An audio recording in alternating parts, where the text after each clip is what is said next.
Hello students, हम कर रहे थे कक्षा 10 की गणित का चैप्टर नंबर 5 समांतर श्रेणियां। हम इस चैप्टर के प्रश्नावली 5.2 के क्वेश्चन नंबर 1 से लेकर 15 तक कंप्लीट कर चुके थे। नेक्स्ट हमारे पास क्वेश्चन नंबर है 16। क्वेश्चन नंबर 16 दे रखा है कि वह एपी समांतर श्रेणी ज्ञात कीजिए जिसका तीसरा पद 16 है और सातवां पद पांचवें पद से 12 अधिक है। तो अपन इसको हल करते हैं। जैसा प्रश्न में बोला गया अपन वैसा ही लेके चलते हैं। तो अपने को दे रखा है जिसका तीसरा पद कितना है 16। इसका मतलब जो A3 है वो कितना हमारे पास 16। A3 का मान कितना है 16 और A3 को अपन लिख सकते हैं A plus n-1 into D बराबर 16। और यहाँ पे A का मान तो A ही रहेगा प्रथम पद प्लस n का मान यहाँ पे कितना आ जाएगा 3, तो 3 माइनस 1 इंटू डी बराबर 16 और ये हो जाएगा a प्लस 2d बराबर 16। तो ये हो गया हमारा तीसरा पद a प्लस 2d बराबर कितना होगा 16। नेक्स्ट आगे कह रहा है कि इसका सातवां पद पांचवें पद से 12 अधिक है। प्रश्न क्या कह रहा है कि जो सातवां पद है A7, ये जो पांचवा पद है A5, इससे कितना अधिक है तो 12 अधिक है। यहाँ पर भी अपन जैसे A3 दे रखा था, तो A3 का मान क्या है A प्लस 2d, तो A7 का क्या आ जाएगा इसी फॉर्मूले के हिसाब से, तो A कम आएगा तो A प्लस 6d आएगा। ठीक है ना, फॉर्मूला यही होगा। यहाँ पे n की जगह कितना आ जाएगा 7, तो 7 माइनस A 6 बराबर A5 का क्या हो जाएगा तो A प्लस 4d प्लस 12। अपन ये पूरे का पक्षांतरण कर लेते हैं इधर, इस पूरे का इधर पक्षांतरण कर लेते हैं, तो a प्लस 6d माइनस का a और माइनस का 4d बराबर 12। ये प्लस का a ये माइनस का a तो आपस में कट जाएंगे, प्लस है और माइनस है, क्योंकि प्लस माइनस माइनस होगा बाकी, और a में से a जाएगा तो 0। पीछे बता 6d माइनस 4d, तो 6d में से 4d के तो कितने बचेंगे 2d बराबर 12। 2 यहाँ डी के साथ गुणा में पक्षांतरणों के इधर आएगा तो भाग में जाएगा, तो हो जाएगा 12/2 बराबर कितना आ जाएगा 6। तो डी का मान कितना आया यहाँ पे 6, मतलब सार्वत्रिक अंतर कितना आ गया अपने पास 6। तो डी का मान आ गया हमारे पास 6। अभी जो डी का मान आया है वो हम यहाँ पे रखेंगे और ए का मान निकाल लेंगे। इसको हम मान लेते हैं कि इक्वेशन 1 है, तो ये डी का मान 1 में रखने पर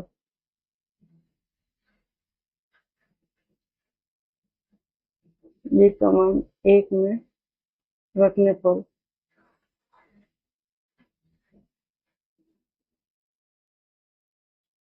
यहाँ 1 में रखते हैं तो a प्लस 2 इंटू डी का मान कितना आ गया 6 बराबर 16।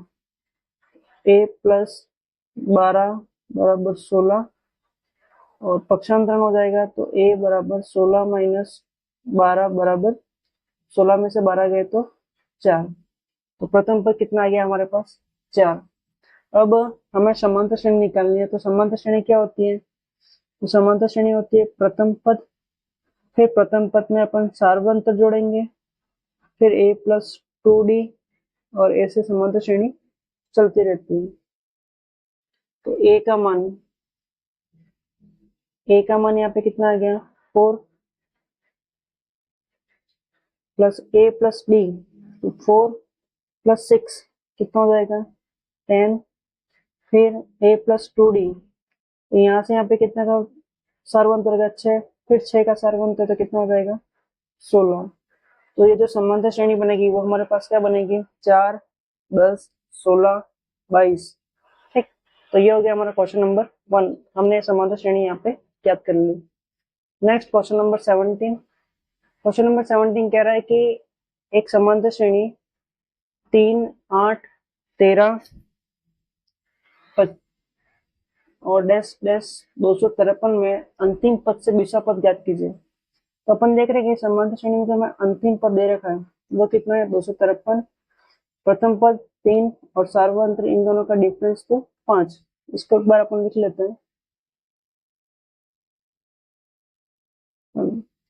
प्रथम पद a बराबर 3, डी सार्वंतर बराबर तो 8 माइनस 3, द्वितीय पद माइनस प्रथम पद में कितना हो जाएगा 5, और अंतिम पद कितना आ रहा है अपने पास ए एन बराबर 253। अब हमें क्या बोला कि आप अंतिम पद से बीसवा पद ज्ञात कीजिए। तो हमें अंतिम पद का मान तो दे रखा है, पर अंतिम पद कौन से क्रम का पद है, ठीक है ना, कि ये 40वां पद है 42वां पद है वो हमें पता नहीं है। तो हमें किसका मान ज्ञात करना पहले एन का, ये 253 कौन से पद पर आएगा। तो ए एन बराबर कितना दे रखा है हमें 253, और ए एन का फॉर्मूला होता है A plus N minus 1 into D बराबर 253। ए का मान कितना हो गया यहाँ से 3 plus N minus 1 into D का मान कितना आ जाएगा 5 बराबर 253। 3 यहाँ पे पक्ष प्लस में पक्षांतरण किधर आएगा तो माइनस का 3 हो जाएगा। किसका हो जाएगा माइनस का 3, तो 253 माइनस 3 तो कितना बचेगा यहाँ पे 250। 5 एन माइनस 1 के साथ गुणा में पक्षांतरण किधर आएगा तो भाग में, इधर रह गया एन माइनस 1। 250 में अगर 5 का भाग देंगे तो कितनी बार जाएगा 50 बार। ये माइनस का 1 है, पक्षांतरणों के इधर आएगा तो प्लस 1, तो n बराबर कितना हो जाएगा 51। तो हमें क्या पता पड़ा कि जो अंतिम पद है 253 वो कौन से पद पे बैठा हुआ है, तो वो 51वें पद पर है। अब हमें कहा कि अंतिम पद से मतलब 51वें पद से आपको पीछे की तरफ से 20वां पद निकालना है। तो अपन देख लेते हैं 20वां पद कौन सा बनता है। तो एक बार मैं रैंडमली ऐसे ही समझा रहा हूँ कि अंतिम पद 51, उसके बाद पीछे से सेकंड पद 50, ऐसे ही 49, 48, 47, 46, 45, 44, 45, 42, 41, 40, 39, 38, 37, 36, 35, 34, 35, 32, 31, 30 और 29। अब अंतिम पद कौन सा है 51, और अंतिम पद से अपने को 20वां पद निकालना है।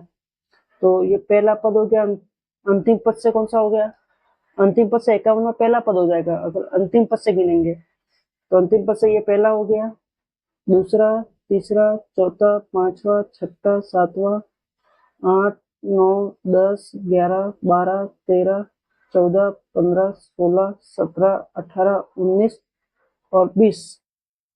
जो 20वां पद है वो पीछे से कौन सा पद है 32वां। कौन सा पद है 32वां, मतलब पीछे से तो ये 32वां पद है, अंतिम पद से तो 20वां पद है, लेकिन जो सीरीज चली आ रही है आगे से कौन से क्रम का पद है 32वां। तो अपने को ये 32वां पद निकालना है।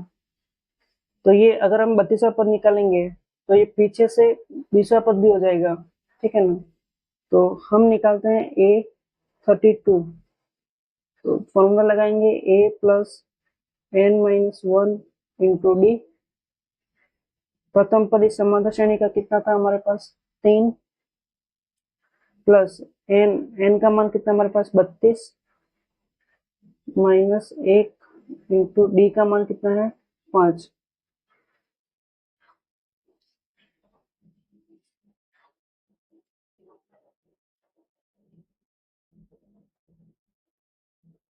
ए 32 निकालेंगे हम, फॉर्मूला लगाएंगे ए प्लस कोष्टक N minus 1 into D. A का मान हो गया 3, एन का मान 32 माइनस 1 इंटू डी का मान 5। डी का मान सार्वंतर 32 में से 1 गया तो 31 गुणा 5,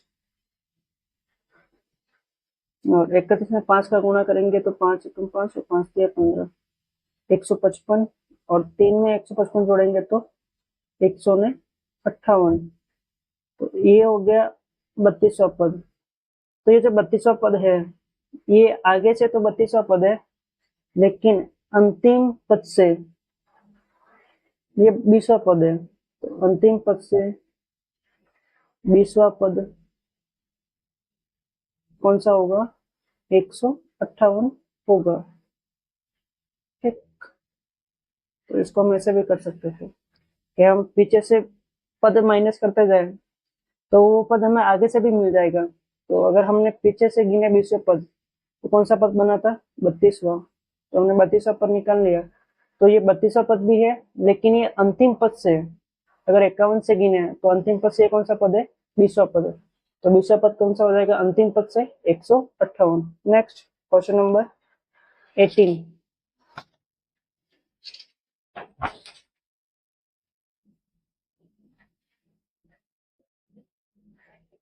क्वेश्चन नंबर 18 दे रखा है, किसी समांतर श्रेणी के चौथे और आठवें पदों का योग 24 है तथा छठे और 10वें पदों का योग 44 है।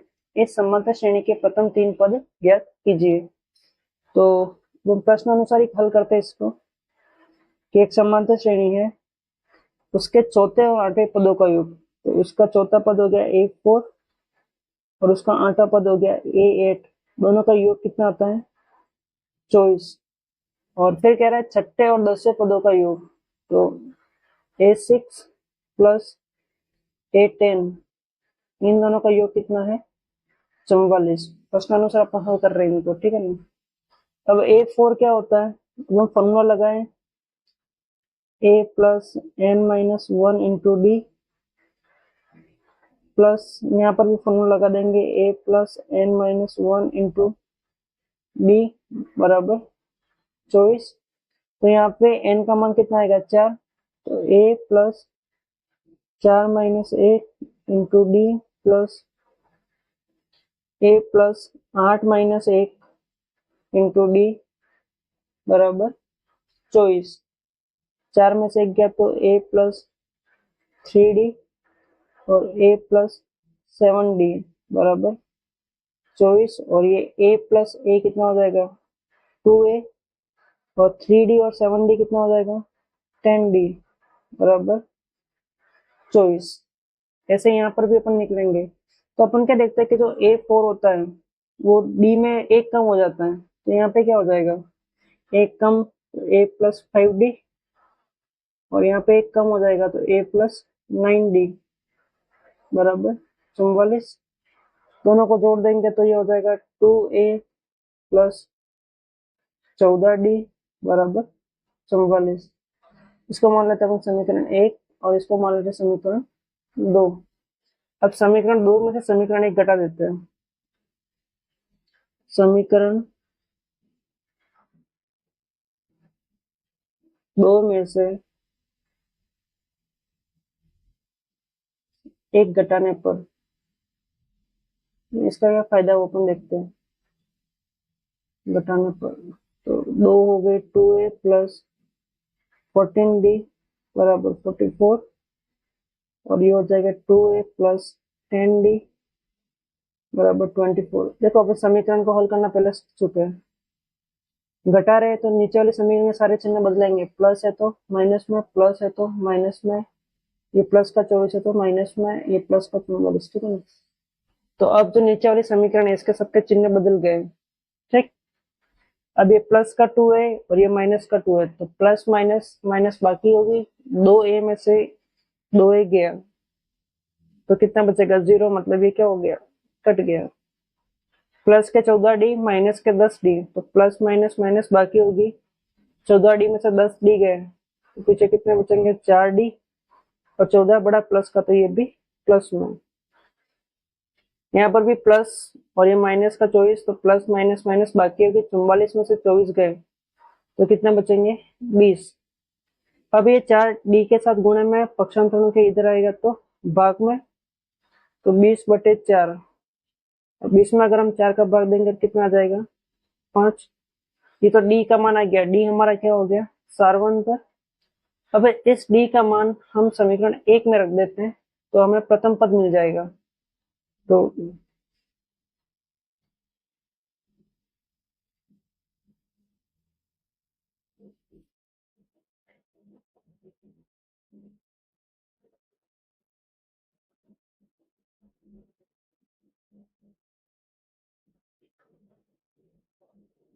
डी का मान 1 में रखने पर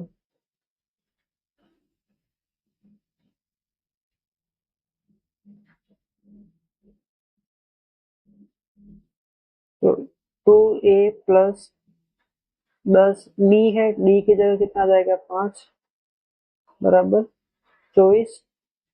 तो ये हो जाएगा 2a प्लस 50 बराबर 24। प्लस के 50 इधर आएंगे तो 24 माइनस 50, ये प्लस के 24, ये माइनस के 50, प्लस माइनस माइनस बाकी होगी, 50 में से 24 गए तो 26 और 50 बड़ा माइनस का, तो यहाँ पे माइनस 2 एक के साथ गुणे में इधर आएगा तो भाग में बटे 2, और माइनस 26 में अगर 2 का भाग दे तो कितना आ जाएगा -13। तो हमारे पास जो प्रथम पद आएगा वो कितना आएगा -13, और सार्वंतर क्या आ जाएगा +5। तो समांतर श्रेणी क्या बनेगी हमारी? तो समांतर श्रेणी होती है हमारी a plus D, a plus 2d, ठीक है ना। तो a प्रथम पद तो कितना आया हमारे पास -13 आया,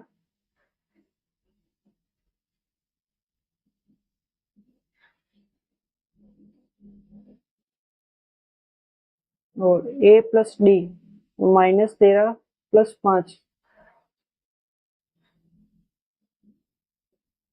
a प्लस 2d -13 प्लस 2 गुणा 5,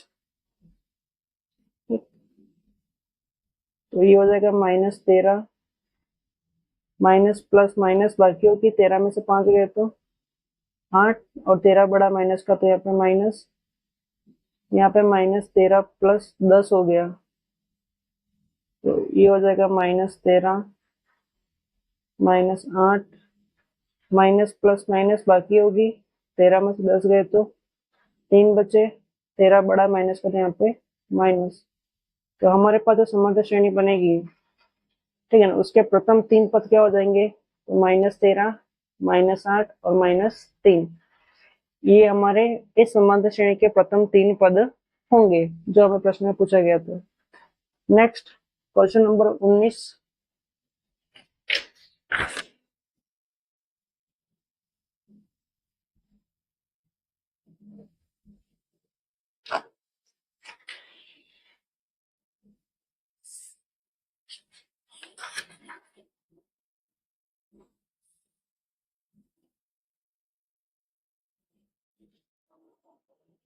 क्वेश्चन दे रखा है, क्वेश्चन नंबर 19 कि सुब्बाराव ने 1995 में ₹5000 के मासिक वेतन पर कार्य आरंभ किया, प्रत्येक वर्ष 200 रुपए की वेतन वृद्धि प्राप्त की, किस वर्ष में उनका वेतन 7000 रुपए हो गया? तो हल करते हैं अपन इसको कि एक को सुब्बाराम का नाम का व्यक्ति है, 1995 उसने काम करना शुरू किया, उसका जो प्रारंभिक वेतन था वो प्रारंभ में कितना था 5000 रुपए, और फिर हर साल उसको 200 रुपए इंक्रीमेंट मिलता, ठीक है ना, 200 रुपए उसकी वेतन वृद्धि होती। तो अगले साल कितना हो गया 5200, फिर 200 रुपए उसको वेतन वृद्धि मिली, तो कितना हो जाएगा 5400।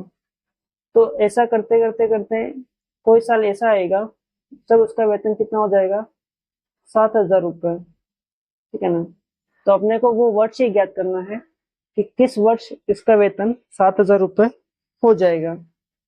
तो एक समांतर श्रेणी बन रही है क्योंकि सार्वंतर समान आएगा 200 200 200, तो ये समांतर श्रेणी बन गई एक तरह की।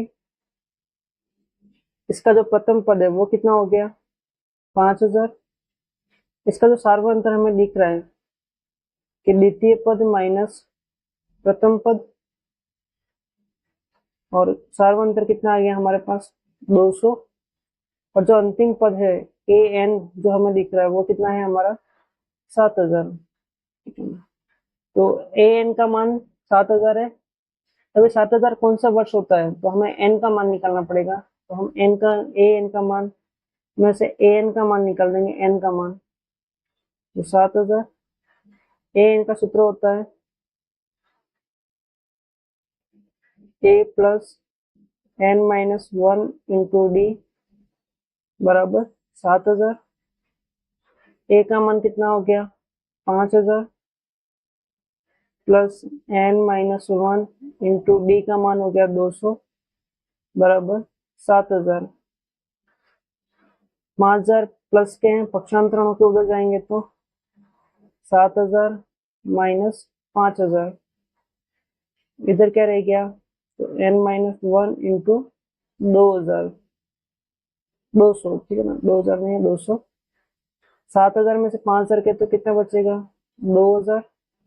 अब ये 200 यहाँ पे एन माइनस 1 के साथ गुणे में, पक्षांतरणों के इधर आएंगे तो भाग में जाएंगे, 200, एक जीरो से एक जीरो, 2 जीरो से ये 2 जीरो कट गए, 20 में 2 का भाग देंगे, 20 में अगर हम 2 का भाग देंगे तो कितना आएगा 10, और ये -1 का पक्षांतरण के इधर आएगा तो +1, तो n बराबर कितना आ गया 11। ठीक है, तो इससे हमें क्या पता पड़ता है कि ये जो इसके 7000 रुपये हो रहे हैं वो कौन से वर्ष में जाके होंगे 11 वर्ष में। तो हम लिख सकते हैं अतः 11वें वर्ष में 11वें वर्ष में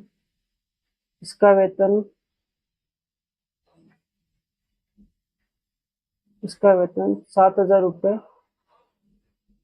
हो गया। कौन सा वर्ष में हो गया, तो 11वें वर्ष में इसका वेतन 7000 रुपये हो गया। नेक्स्ट क्वेश्चन नंबर 20, ये हमारा लास्ट क्वेश्चन है इस प्रश्नावली का।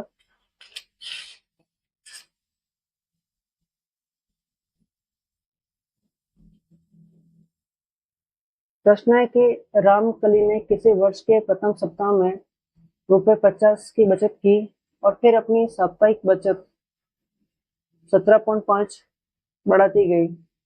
यदि nवें सप्ताह में उसकी साप्ताहिक बचत 207.5 हो जाती है तो n ज्ञात कीजिए। तो ये सेम सवाल है अभी जैसा मैंने किया था सुब्बाराव वाला, कि एक कोई रामकली नाम की महिला है, वो पहले सप्ताह में 50 रुपये बचाती है,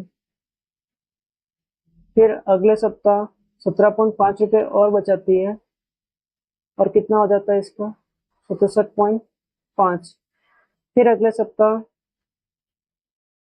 17.5 फिर बचाएगी, और इसका जो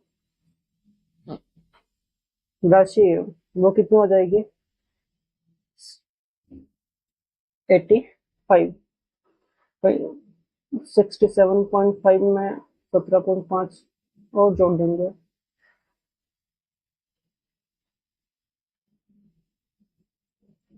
तो कितना हो जाएगी 85.0। तो ऐसे करते करते कोई एक सप्ताह ऐसा भी आएगा जब उसकी राशि कितनी हो जाती है 207.5 रुपये हो जाती है।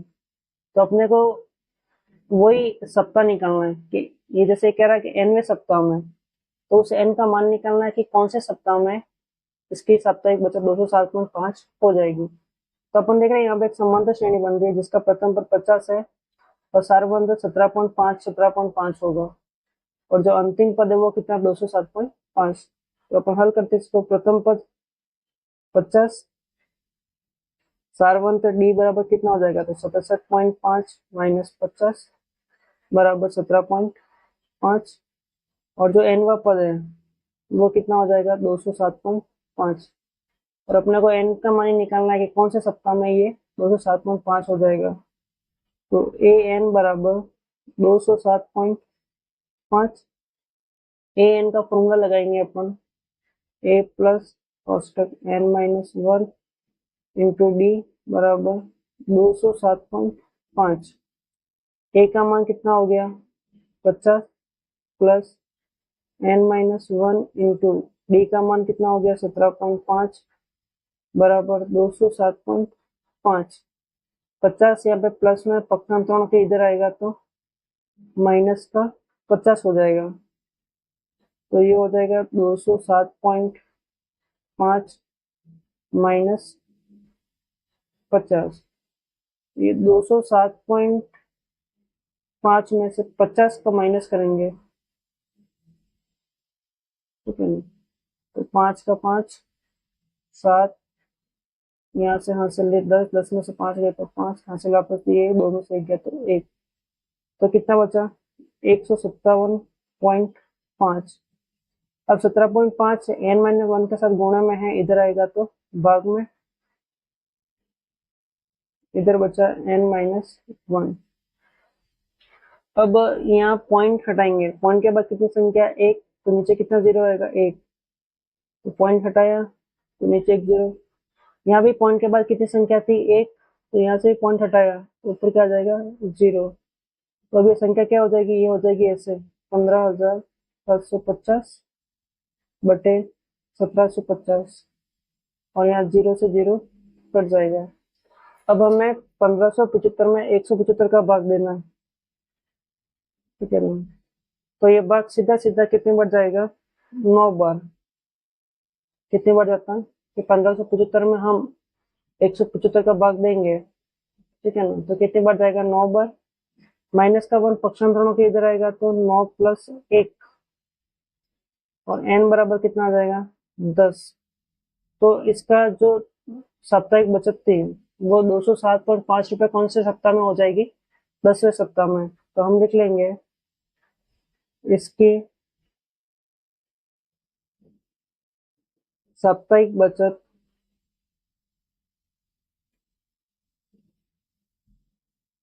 10वें सप्ताह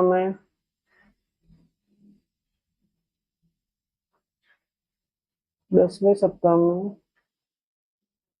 207.5 हो जाती है, ठीक। तो ये हो गए हमारे इस प्रश्नावली के सभी सवाल कंप्लीट। ये लास्ट क्वेश्चन था 20वां। उम्मीद है मैंने आपको अच्छा डिटेल में समझाया होगा। अगर फिर भी आपको लगता है कि कुछ कमी है तो आप कमेंट सेक्शन में जरूर मेंशन कर सकते हैं कि पर्टिकुलर कोई सवाल है, उसका अपन एक शॉर्ट वीडियो बना के भी अपन अपलोड कर सकते हैं। तो उम्मीद है कि आप ये जो मेहनत कर रहे हैं उसको एक सही दिशा देंगे, आप अपनी तैयारी बेहतर ढंग से कर सके, इसलिए हम समय निकाल रहे हैं। तो इसी के साथ ये प्रश्नावली 5.2 कंप्लीट होती है। अगर आपको ये वीडियो अच्छा लगता है तो अपने फ्रेंड के साथ जरूर शेयर कीजिए। चैनल को सब्सक्राइब करने के लिए दूसरे लोगों को भी मोटिवेट कीजिए। Thank you.